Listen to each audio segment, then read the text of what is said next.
The sharp crack of Ellie Thornton's wooden ruler across Clara Hartwell's knuckles silenced the schoolroom in Willow Creek, Montana Territory, 1878. The pain wasn't what made Clara's eyes sting with tears, it was the teacher's words that followed. Miss Hartwell, a proper lady keeps her hands folded and out of sight, though in your case, perhaps that's for the best. Miss Thornton's thin lips curved into a cruel smile as titters erupted from Clara's classmates. Clara looked down at her hands, large, strong, and capable, but in that moment, they felt like a burden she couldn't hide. At 18, she towered over most girls her age, her frame sturdy and her hands proportioned to match.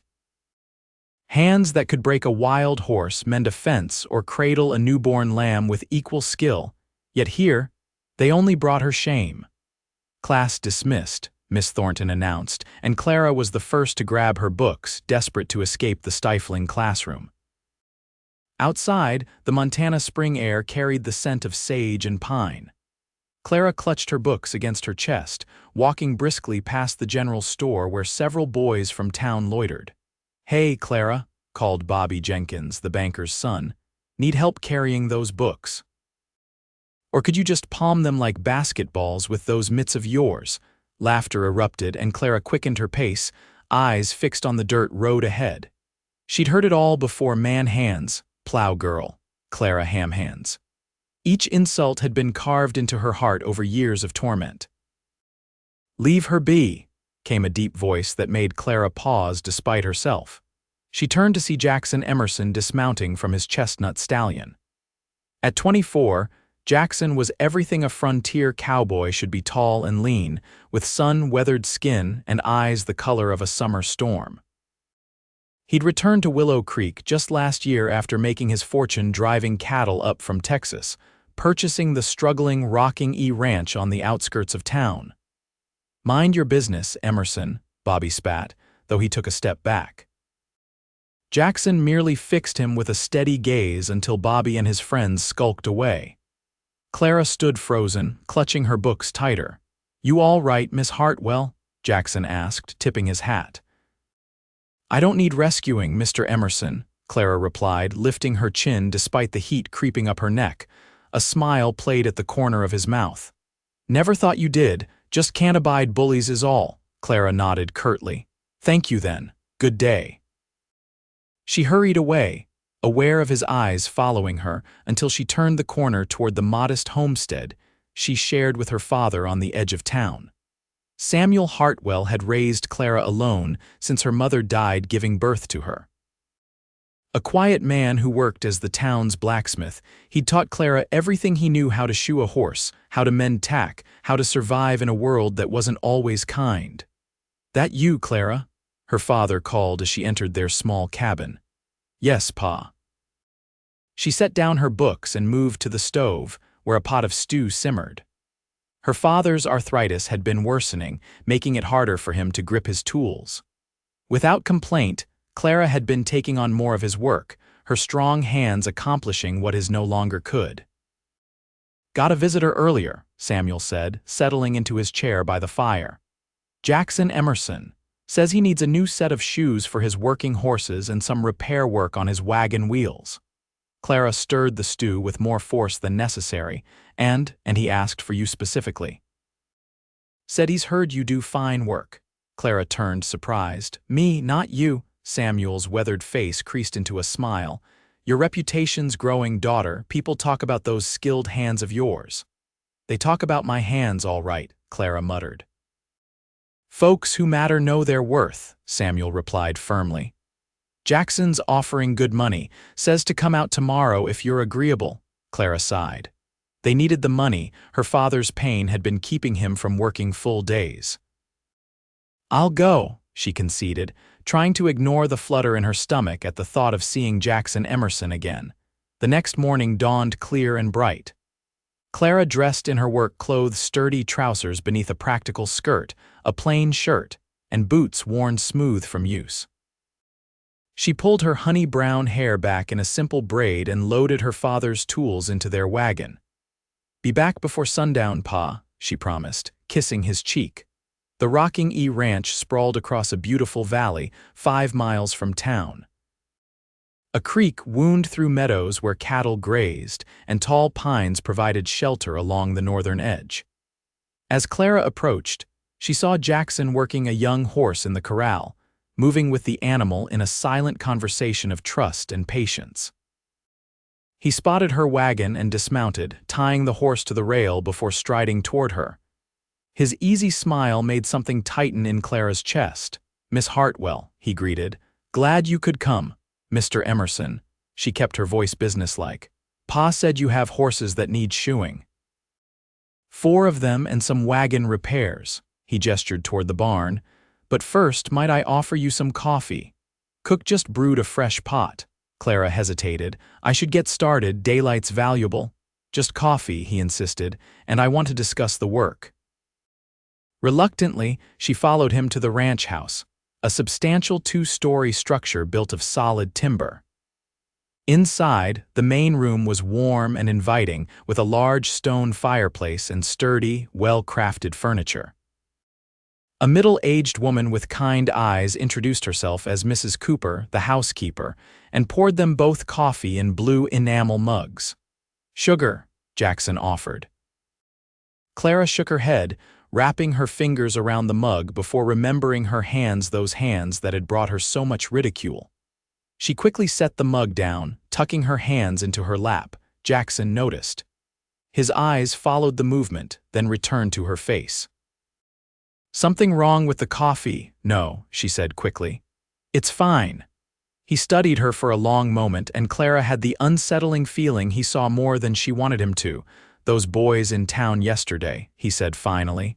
"They're fools." Clara stiffened. "I don't need your pity, Mr. Emerson." "Pity." Jackson set his mug down with a gentle click. "Miss Hartwell, when I asked around town for the best blacksmith, your name came up alongside your father's. That's respect, not pity." She looked up, surprised. "My name." "Jim Baker at the livery said you shoed his mare better than anyone ever has. Said that animal was always tender-footed until you worked on her." Clara felt warmth bloom in her chest that had nothing to do with the coffee. "Jim said that," Jackson nodded. "And Mrs. Wilson mentioned you fixed her son's wagon axle when it snapped during harvest, saved their crop." "I just did what needed doing," Clara murmured, but she couldn't help the small smile that curved her lips. "That's precisely why I asked for you," Jackson said. "I need someone who can do what needs doing and do it well." Something in his tone made Clara look up and meet his gaze. There was no mockery there, only genuine appreciation. "Well," she said, taking a deliberate sip of her coffee, hands steady now. "Let me see those horses of yours, Mr. Emerson." Over the next several hours, Clara worked steadily, shoeing the horses with skill and patience. Jackson watched from nearby, occasionally asking questions about her technique or offering help that she grudgingly accepted. "You have a real gift," he commented as she finished the 3rd horse, a spirited gray gelding that had been dancing and snorting when she started but now stood calmly as she worked. "Just experience," she replied, but she was pleased by his observation. "And strong hands," Jackson added.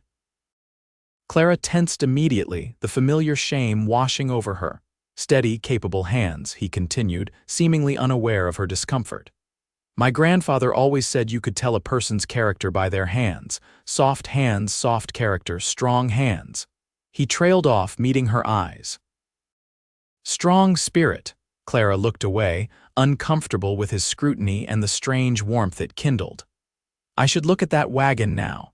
The wagon needed significant work on its wheel hubs and axle, and Clara was grateful for the distraction. As the afternoon wore on, she lost herself in the familiar rhythm of the work, barely noticing when Jackson brought her water or stood nearby, passing tools before she even asked for them. By the time she finished, the sun was beginning its descent toward the distant mountains. "I should get back to Pa," Clara said, wiping her hands on a rag. "Let me help you load your tools," Jackson offered, already moving to assist. As they worked side by side, Clara became increasingly aware of his presence, the clean scent of soap and leather that clung to him, the careful way he handled her father's tools. the occasional brush of his arm against hers that sent unexpected shivers along her skin. When everything was loaded, Jackson handed her a pouch that chinked heavily with coins. "This is too much," Clara protested after peering inside. "It's fair pay for excellent work," Jackson countered. "I hope you'll come back. I've got plenty more that needs fixing around here." Clara hesitated, then nodded. "All right, but not tomorrow. Pa needs me at the shop." "The day after, then?" Something in Jackson's voice, a hint of eagerness perhaps, made Clara look up sharply. "I suppose," she agreed, wondering at the flutter in her stomach. As she drove home, Clara couldn't help replaying their conversations in her mind. No man had ever spoken to her the way Jackson did, as if she were not just capable, but admirable. As if her hands were something to be valued rather than mocked. Over the next few weeks, Clara found herself returning to the Rocking E regularly. There was always work to be done: a fence to mend, tack to repair, horses to shoe. Jackson paid her fairly and treated her with a respect she found both unfamiliar and intoxicating. Sometimes he worked alongside her, his sleeves rolled up to reveal tanned, muscular forearms. Other times, he simply brought her lemonade or sat nearby, telling stories of his cattle drives or asking questions about her life in Willow Creek. Gradually, Clara found herself relaxing in his company, even laughing at his dry humor. She shared stories of growing up as the blacksmith's daughter, of learning to work iron when other girls were learning to embroider. "Didn't you ever want to do those things?" Jackson asked one afternoon as they sat in the shade of a cottonwood, taking a break from repairing a windmill. "The things other girls did?" Clara considered the question, drawing patterns in the dust with a stick. "Sometimes," she admitted. "But then I'd see how much Pa needed me, how much I could help him. And that felt more important than fancy stitching or playing the piano." "You're remarkable, Clara Hartwell," Jackson said softly. She looked up, startled by his use of her first name and the warmth in his eyes. "I'm just practical," she countered, suddenly flustered. "Practical and remarkable aren't mutually exclusive," he replied with a smile that made her heart skip. On a warm June evening, Clara arrived home to find her father sitting with Dr. Matthews at their kitchen table. "What's wrong?" she asked, immediately alarmed. "Nothing to fret about," Samuel assured her, but the lines of pain around his eyes told a different story. "Your father's arthritis is worsening," Dr. Matthews explained gently. "The inflammation is spreading to his heart. I've given him medicine for the pain, but he needs rest." "No more blacksmithing," her father said, his voice rough with emotion. "Doc says I need to sell the shop." Clara felt as if the floor had disappeared beneath her feet. "But Pa, that shop is everything to us." "Your health is everything to me," Clara insisted, kneeling beside his chair. "We'll manage." That night, after Dr. Matthews left and her father slept fitfully in his bedroom, Clara sat alone by the dying fire, facing an uncertain future. Without the blacksmith shop, how would they survive? Her occasional work at the Rocking E wouldn't be enough to support them both. A soft knock at the door startled her. She opened it to find Jackson standing there, hat in hand. "I heard about your father," he said. "Mrs. Cooper's sister is married to Dr. Matthews." Clara nodded, too weary for surprise at the speed of small-town gossip. "Come in." Jackson stepped inside, his tall frame seeming to fill their modest cabin. "How is he?" "Resting." Clara sank back into her chair by the fire. "He can't work anymore. We'll have to sell the shop." Jackson sat across from her, leaning forward with his elbows on his knees. "I have a proposition for you, Clara." She looked up, wary but curious. "I need a full-time blacksmith at the Rocking E. The ranch is growing and I'm buying more horses and equipment. It's a demanding job, but it comes with good pay and a cabin for you and your father." Clara stared at him, processing his words. "You're offering me a job as your blacksmith?" "Yes," Jackson said simply. "You're the best I've ever seen." "But I'm a woman," Clara protested automatically. Jackson's mouth quirked into a half-smile. "I had noticed that." Despite everything, Clara felt a blush rise to her cheeks. "What I mean is, people will talk. They'll say I'm not capable, that I should be doing women's work." Let them talk, Jackson said firmly. I need someone who can do the job, and you can. Those hands of yours can shape metal like no one else I've seen. Clara looked down at her hands, strong, calloused, capable. For so long she'd tried to hide them, ashamed of their size and strength. But Jackson saw value in what others mocked. I'll need to discuss it with Pa, she said finally. Of course. Jackson stood. The offer stands whenever you're ready, no rush. But as he moved toward the door, he paused. Clara, I should be honest, my interest in you isn't just professional. Her heart hammered against her ribs as he continued. I've grown to care for you these past weeks, more than I expected to, more than might be proper to admit. His voice was steady, but she could see the vulnerability in his eyes. But that's separate from the job offer. Whether or not you have feelings for me, the position is yours if you want it.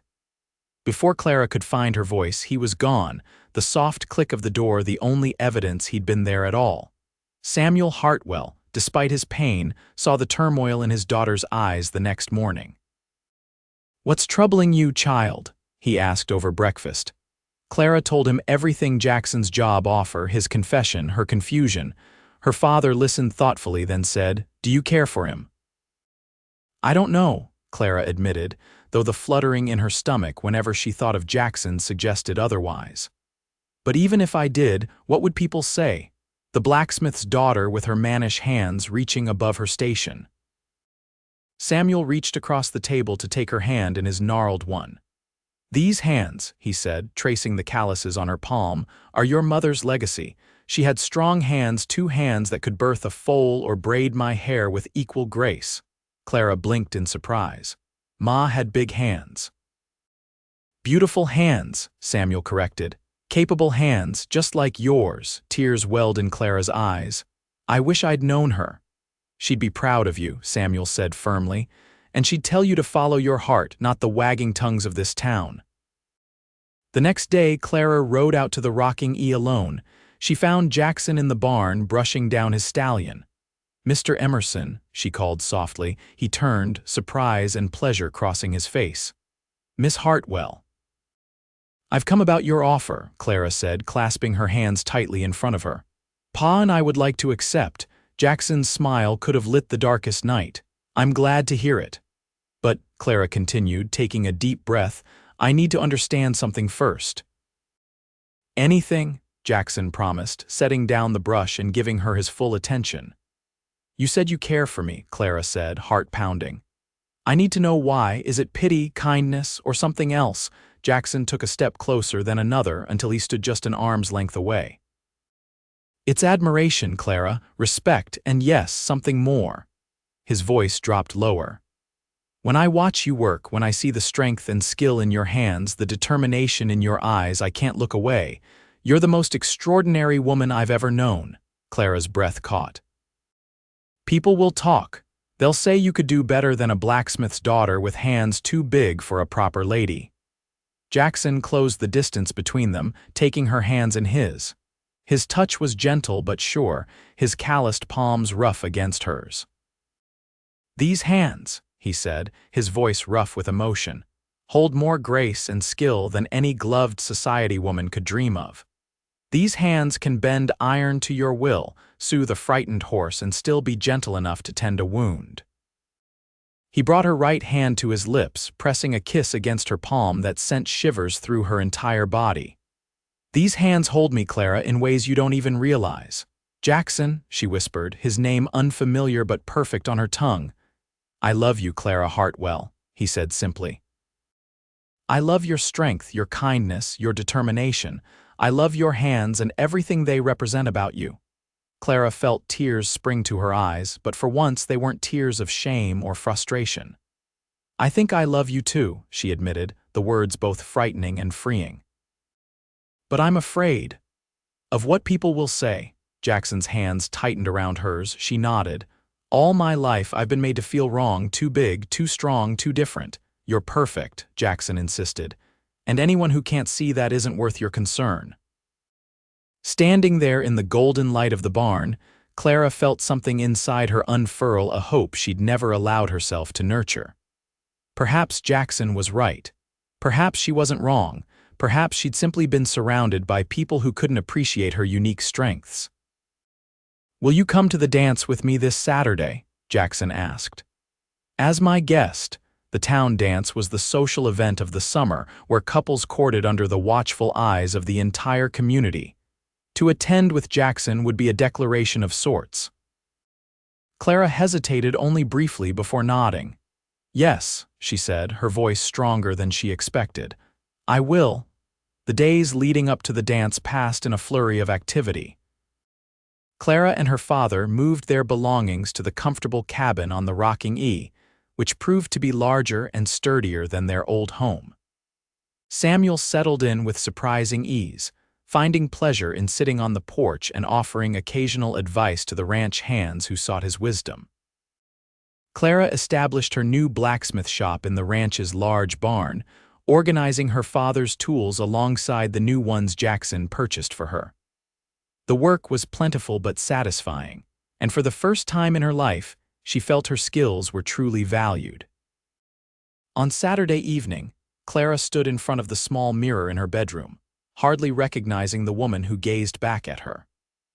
Mrs. Cooper had helped her sew a new dress for the occasion, a deep blue calico that complemented her eyes and honey-brown hair, which hung in loose waves down her back. A knock at the door revealed her father leaning on his cane but smiling broadly. "You look just like your mother," he said, voice thick with emotion. Clara hugged him carefully. "Do you think she would approve of all this?" "She'd be proud as punch," Samuel assured her. "Now go on. Your young man's waiting, and he looks about ready to wear a hole in the porch with his pacing." Jackson stood by his wagon, dressed in his Sunday best dark trousers, a crisp white shirt, and a tailored vest that emphasized his broad shoulders. When he saw Clara, he stilled, a look of wonder crossing his face. "You're beautiful," he said simply. Clara smoothed her skirt, suddenly self-conscious. Mrs. Cooper helped with the dress. "It's not the dress," Jackson said, stepping forward to take her hand. "It's you." The town hall was already crowded when they arrived, lanterns casting a warm glow over the decorated interior. The music of fiddles and a piano filled the air, and couples swirled across the wooden floor.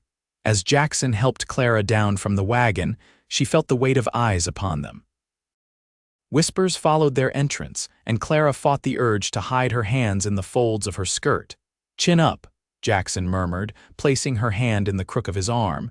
"You have nothing to be ashamed of." They made their way inside, where the whispers grew more pronounced. Clara spotted Ellie Thornton, her former teacher, watching with narrowed eyes. Nearby stood Bobby Jenkins and his friends, their expressions a mixture of surprise and scorn. "Would you like to dance?" Jackson asked, his voice cutting through her anxiety. Clara hesitated. "I'm not very practiced." "Neither am I," he admitted with a grin. "We can learn together." He led her to the dance floor just as the musicians began a waltz. Jackson's hand settled at her waist, warm and steadying, while his other hand clasped hers. They began to move, a bit awkwardly at first, but soon finding their rhythm. "See, not so difficult," Jackson said, his eyes never leaving hers. Clara was acutely aware of her hand in his, of how large and work-roughened it must feel compared to the hands of other women he danced with. But Jackson held her as if she were precious, his touch both reverent and sure. As they turned, Clara caught sight of Bobby Jenkins watching them, a sneer on his face. He leaned toward his friends, saying something that made them laugh. "Ignore them," Jackson murmured, following her gaze. "They don't matter." "They've always mattered," Clara admitted. "Their words have shaped how I see myself for years." Jackson's arm tightened around her waist. "Then it's time to reshape that vision." The music ended, and Jackson led her toward the refreshment table. Before they reached it, Bobby stepped into their path, his friends flanking him. "Evening, Emerson," Bobby said, his smile not reaching his eyes. "Quite a spectacle you're making with our local blacksmith." Clara tensed, but Jackson's hand at the small of her back kept her grounded. "Miss Hartwell has honored me with her company tonight," Jackson replied evenly. "I consider myself fortunate. Careful she doesn't crush your fingers with those ham hands of hers." One of Bobby's friends snickered. Before Jackson could respond, Clara stepped forward. Years of hurt and shame crystallized into something harder, something like resolve. "My hands," she said, her voice clear enough to carry to those nearby, "have reset broken bones, delivered foals, and shaped metal from raw ore. They've earned every callus and every scar." She lifted her chin. "What have yours done, Bobby, except count your father's money?" A hush fell over their corner of the hall. Bobby's face reddened, but before he could retort, a woman's voice cut through the tension. "Well said, Miss Hartwell." Clara turned to see Mrs. Wilson, the widow whose wagon she'd repaired, standing nearby with several other townspeople. "Those hands of yours saved my harvest last year," Mrs. Wilson continued. "I'd take them over soft, idle ones any day." "Fixed my Bessie's hoof when no one else could," added Jim Baker from the livery. "Best blacksmith in 3 counties, if you ask me."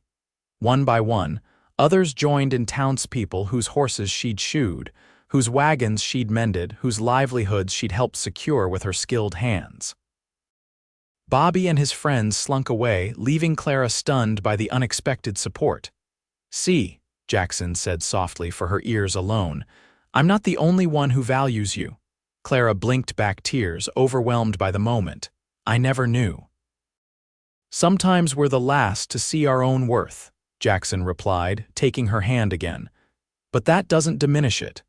The rest of the evening passed in a blur of dancing and conversation. Clara found herself welcomed into circles that had previously excluded her, invited to join the quilting bee and the harvest committee.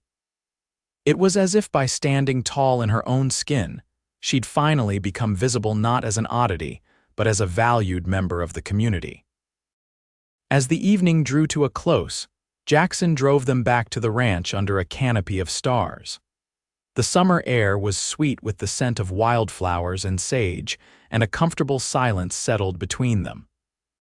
When they reached the ranch, Jackson helped Clara down from the wagon, but he didn't release her hand. Instead, he led her toward a bench beneath an ancient cottonwood tree where moonlight dappled the ground through the leaves. "I have something for you," Jackson said, reaching into his pocket. He withdrew a small object and placed it in her palm. It was a miniature horseshoe, beautifully crafted from silver. "I had it made in Bozeman," Jackson explained. "A token of what brought us together." Clara turned the delicate piece in her fingers, marveling at the craftsmanship. "It's beautiful." "Like you," Jackson said, his voice deepening. "Clara, I know it's soon and I'll wait as long as you need, but I want you to know my intentions." He took both her hands in his, the silver horseshoe nestled between their palms. "I love you. I want to build a life with you if you'll have me." Clara's heart seemed to expand in her chest, joy and fear and hope all tangled together. "People will always talk," she warned. "Let them," Jackson said with a smile. "We'll be too busy being happy to notice." Clara laughed, the sound free and unburdened in the night air. "Yes," she said simply. "Yes to all of it, Jackson, to the ranch, to a life together, to love." Jackson's smile was radiant as he pulled her into his arms. His kiss was gentle at first, then deepening as Clara responded, her hands those strong, capable hands coming up to frame his face. When they finally parted, breathless and smiling, Jackson pressed his forehead to hers. "Those hands," he whispered, "hold my heart as surely as they hold me." Clara looked down at their intertwined fingers, his sun darkened and strong, hers equally powerful, and felt a sense of rightness settle over her. Her hands weren't a flaw to be hidden but a gift to be celebrated, a part of who she was and what she could offer to the world and to the man who loved her. "And my heart holds you," she replied, "with all the strength I possess." Under the Montana stars, Clara Hartwell found what she'd been searching for all her life, not just love, but acceptance, both from Jackson and, finally, from herself. In the years that followed, the Rocking E Ranch prospered under their joint care. Clara's blacksmith shop became known throughout the territory, drawing clients from as far as Helena. Samuel lived to see his first grandchild born, a daughter with her mother's strong hands and her father's storm-gray eyes. And if the townspeople of Willow Creek noticed how tenderly Jackson held those capable hands each Sunday at church, or how Clara's eyes softened when she watched her husband teaching their children to ride, they spoke of it not with ridicule but with a kind of reverence. For in a land as harsh and beautiful as Montana, there was no greater strength than love freely given and gratefully received.